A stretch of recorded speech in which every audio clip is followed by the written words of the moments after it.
Welcome to Veritate with your host, Johnny Mack, a podcast that will dive deep into the pursuit of truth in a world filled with noise, confusion, and fleeting opinions. We will seek to uncover the eternal, unshakable truths that shape our lives and our beliefs, from faith and philosophy to history and culture.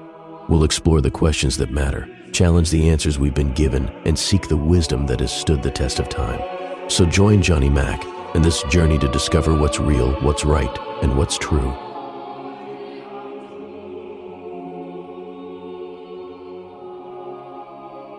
Welcome back once again to Veritate. And remember, dear family, Veritate is Latin for in truth. And here we speak what is hard, and we defend what is ancient, and we live what is eternal, because truth does not change. Now, this last week, I took time off to spend some time with family. And over the Thanksgiving, it really got me to thinking a lot about the holidays. I had a lot of phone calls that were coming in regards to being off for the holidays. And I thought a lot about that word, holiday. You know, it used to be a holy day. Now we just see it as time off. And currently we're in the season of Advent. So for those that don't know, Advent is a season of holy waiting and profound reflection. But as I considered this sacred time, I also found myself looking at the calendar, especially the traditional Catholic calendar. It's a tapestry woven by the church to guide souls towards eternity. And then I realized something very chilling. And in a quiet, insidious, almost systematic way, the world has taken the gifts of the church and our periods of profound spiritual renewal, and they've hollowed them out. The world takes our holy days and they turn them into mere holidays. And they make them longer, they make them louder, they make them more commercial, but they've stripped them of the very sacred heart that gave them the meaning in the first place. And so that is spiritual colonization of time. And so there is a pattern that has emerged from it of desanctification.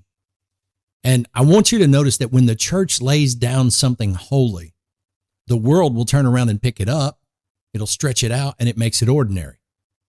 And I'm going to try to trace that pattern through several key moments, from Thanksgiving to the Eucharist, from the 12 days of Christmas to the month-long commercial rush, and then crucially from the discipline of Lent to the excess of even Mardi Gras. And in the end, my friends, I hope that you will see that this pattern does not stop at the calendar. It even reaches right into the core of our worship, the Mass itself. So I want to dive in right now and rediscover what it means to truly keep the holy alive. And I want to start with the one we just passed, because we gathered together as a family and we feasted together and we offered thanks. But if you look at the very heart of the word Thanksgiving, something stood out to me. And you are looking at that holiday, you're looking at the very core of Catholicism. Because the Greek word for Thanksgiving is Eucharistia. And the Eucharist is our great Thanksgiving. What is the Eucharist? I've done an episode on it in the past, but the Eucharist is the source and summit of Christian life, because it is the literal sacrifice of Christ made present on the altar.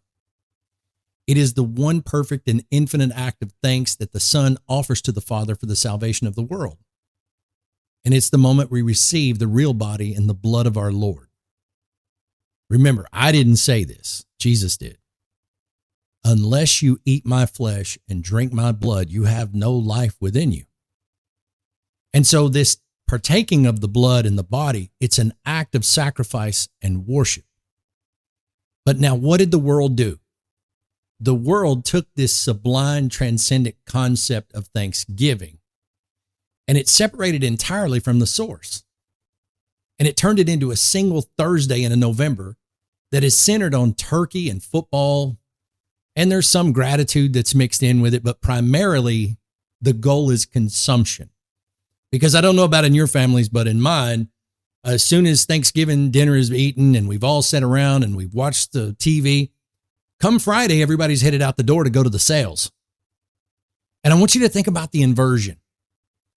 The church says that the greatest act of thanks is to witness the unbloody sacrifice of the Son and to consume him. And the world tells you that the greatest act of thanks is to consume a turkey and then spend your afternoon preparing for the next day's shopping spree. So they stole the name, but they left the sacrifice behind. And they've replaced Eucharistia, which is the perfect thanks for the eternal grace. They've replaced it with a mere celebration of temporal success. And what they did was they lifted the idea of gratitude from its sacred roots and attached it to the material world. But I want you to look deeper at the philosophy of this theft, because the secular Thanksgiving that we have here in America, it focuses on gratitude for what? Abundance. It acknowledges the temporal gifts, the harvest, the family, the prosperity, and all of that's good. But it's also incomplete because it's the fruit without the root. Now, the Eucharist, conversely, is gratitude for redemption. And it's gratitude, it's recognition of a gift that we didn't earn. It's gratitude for a debt that we couldn't pay, and even for a life that we don't deserve. And it's a humble acknowledgement of the infinite gap between us and God, which only Christ's sacrifice could bridge that gap for us. And so when the world converts the Eucharist into a secular holiday, what it teaches is to be proud of your own harvest and then to be comfortable with your own goodness. It's an act of what's called spiritual hubris. And it's an artificial substitute, and it cannot save you. It's like taking the name doctor, and then you give it to the person who only sells candy. And the true Catholic response to Thanksgiving is not just a holiday meal. It is the Mass itself. So listen, don't let your gratitude be trapped into a single November day. You need to let it be the daily sacrifice of your life. Remember when Jesus healed the lepers? And for any of my Protestant friends that don't recognize it, if they didn't see the need for the priest, then why did Jesus tell them to go and show themselves to the priest, right? But what happened? Only one of them turned around and went back to thank him. Think about that. Eucharistia means thanksgiving. And we attend Mass to receive the Eucharist. Why? Because we were healed. We go and show ourselves to the priest, like he said, and we go and eat his flesh and drink his blood as he told us to do. Why? Because we are thankful. Now, we move on now to the current holiday, the great consumer heist, that is Christmas. And what is this sacred tradition? First off, Christmas is not a day. It is a season. It's not a day. It's a 12-day feast that begins on December the 25th, and it culminates on January the 6th, known as the Epiphany. But now before that, we have Advent, which is 4 precious weeks of fasting. It's quiet reflection. It's spiritual preparation for the Lord's coming. And why? Because we remember what it must have been like while they were waiting on the Messiah. And that's what we do now in Advent. That's why historically it's always been a time of penance and fasting. And sometimes it can be just as rigorous as Lent. And when you go to Mass, you see the purple vestments, you see the sober liturgy, and all of it prepares the soul for the blinding shock of the incarnation of Christ. And the church requires us to wait, requires us to long. It requires us to discipline ourselves before the great joy. Now, what did the world do with that? The world, again, inverted the calendar. It took the 4 weeks of sacred preparation, which is Advent, and they replaced it with this frantic commercialism. And it starts the holiday season. Most of the time, it starts earlier than November the 1st nowadays. I see Christmas stuff going on sale now in October. And that's the new secular Advent. It's a 4-week rush to buy and to wrap and consume and get all the lights and the trees and the deals. And then what does it do? It steals the feast. Today, I am recording this today, and today is the feast day in the Church of St. Nicholas. You probably heard of St. Nicholas, right? Except he was a martyr for the faith. St. Nicholas is not just a guy in a red suit. Coca-Cola did that. St. Nicholas was a bishop of the church. But the beautiful 12 days of Christmas, the world is done by December the 26th. Most people, after they get up and they unwrap their presents, Some people will immediately start taking the tree down afterwards. Some might leave it up for a little bit afterwards, but most of the time the world's done by December the 26th. And then what happens? The tree gets put back in the box, or the carols, nobody sings carols, and the commercials, they start immediately to focus on what comes up next, the Black Friday sales. And what happens? The next cycle of consumption begins. And the spiritual climax of the season has been reduced to a single morning of unwrapping presents. And the sacred time of celebration has been cut short to make way for profit. And I really thought about it because it's odd, right? It's Jesus' birthday, but we give each other gifts. But what have you given Jesus for his birthday? And why? It's because the world hates preparation. It hates the idea of fasting because fasting acknowledges that the spirit must conquer the flesh. And the world demands immediate gratification on everything now because of this device that's in our hands. I want it now. It cannot tolerate a time of spiritual longing. And that's why it fills Advent with noise and consumer anxiety. Because it cannot tolerate a prolonged joyful feast, because that would somehow interfere with getting back to the business of the secular world. Look, Christmas is not about lights and music. This is about spiritual colonization of time. And the Catholic faith orders time towards eternity. And the world orders time toward the next fiscal quarter. The secular power understands that if they control your calendar, they can control your soul. If they can get you to panic shop through Advent, then what they do is they rob you of the silence that's required to hear the voice of the incarnate God. So in Advent, it's our duty to resist this theft. And it's our duty to reclaim our time. Find small ways to fast during Advent and wait for Christmas. Don't let the secular calendar dictate the rhythm of your soul. Keep the 12 days of Christmas holy by continuing the celebration until the Epiphany. And that is how we fight back. I'll give you another example. This pattern of desanctification, it has another crucial component to it. It's the preemption of penance. Because the world will always take the necessity of sacrifice and it will replace it with this freedom of excess. Think about the solemn season of Lent.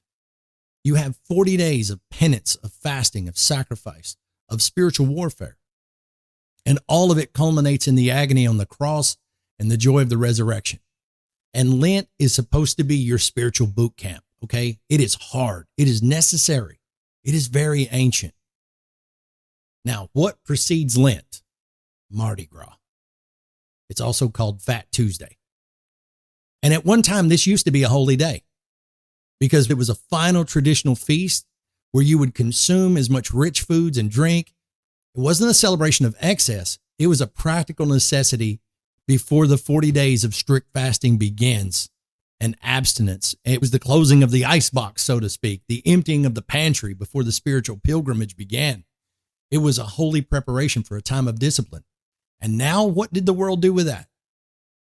It severed Mardi Gras from its purpose as well. And it took the necessary final feast and turned it into an unmoored, weeks-long carnival of pure sensual revelry.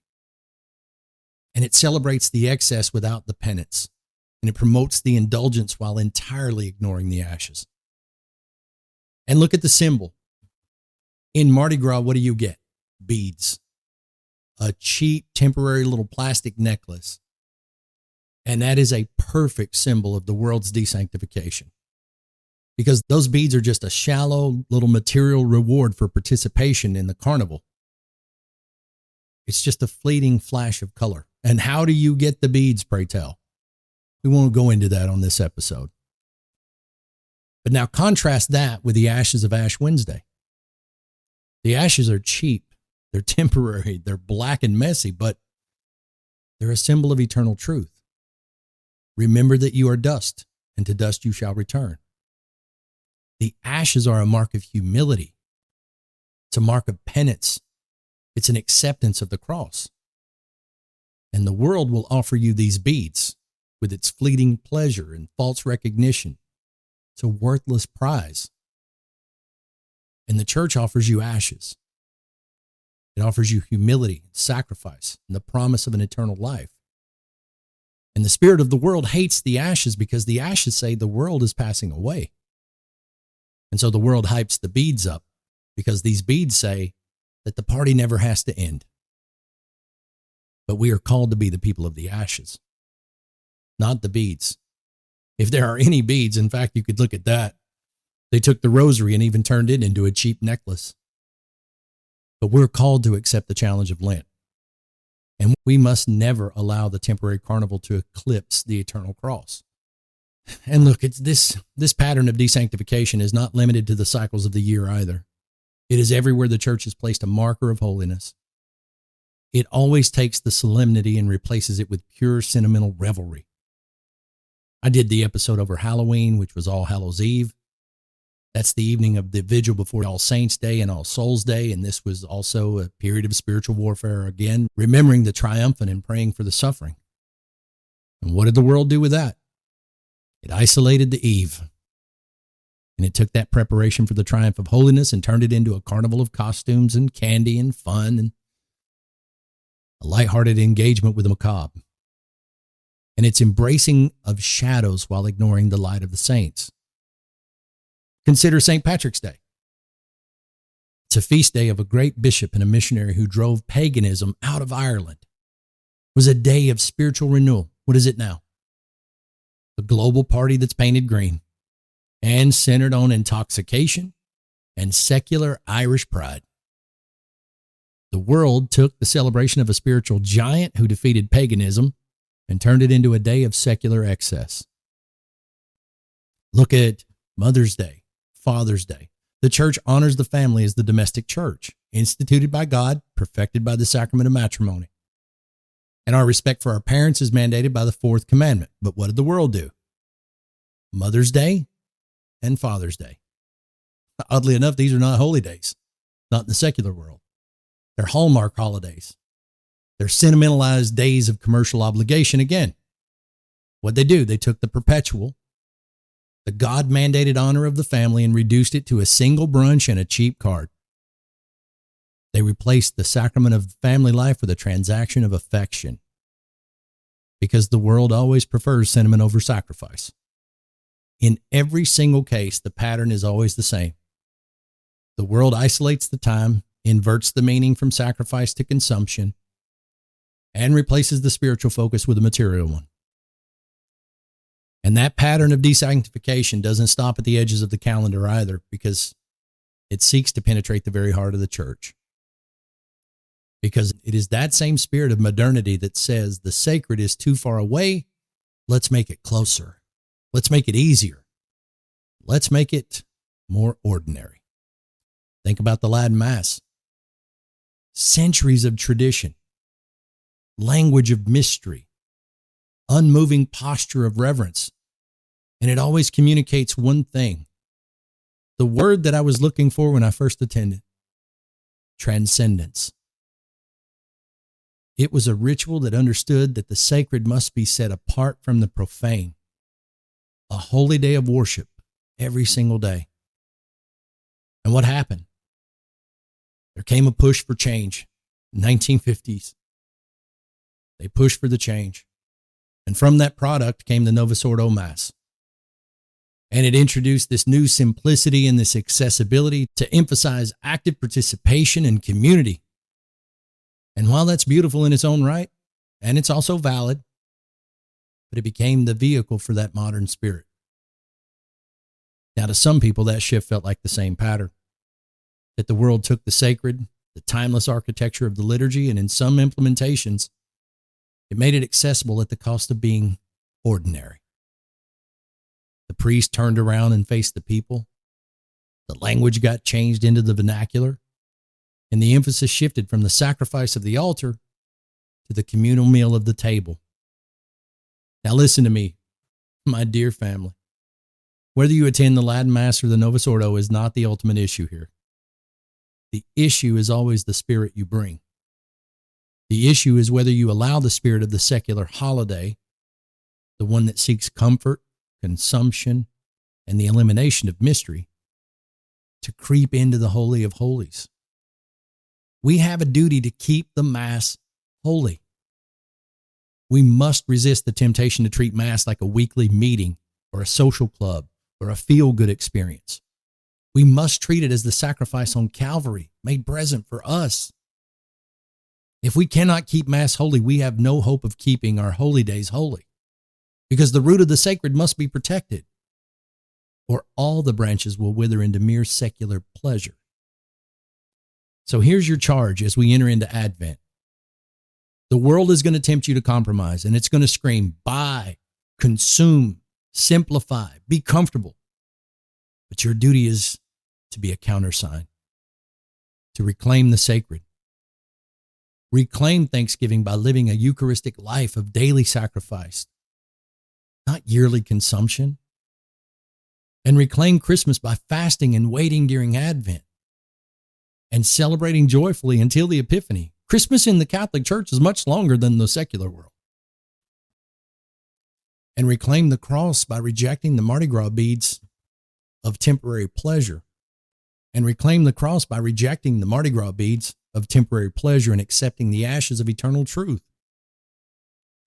And most importantly, reclaim the liturgy by demanding reverence in your heart. Kneel before the mystery and reject the spirit that seeks to make God ordinary. Be kind, be loving, but be faithful first. The measure of love is truth, and that truth demands that we keep the holy holy, because souls are at stake and eternity is at stake. This is Veritate, and we speak plainly because souls are worth saving. So until next time, stay in truth, speak the truth, and may God keep you strong for the battle. Semper Fidelis. God bless you. Thank you for listening to Veritate. If you would like to contact the show, please email us at veritate@yahoo.com. That's veritate@yahoo.com. Thanks again, and we look forward to hearing from you. May God bless you all.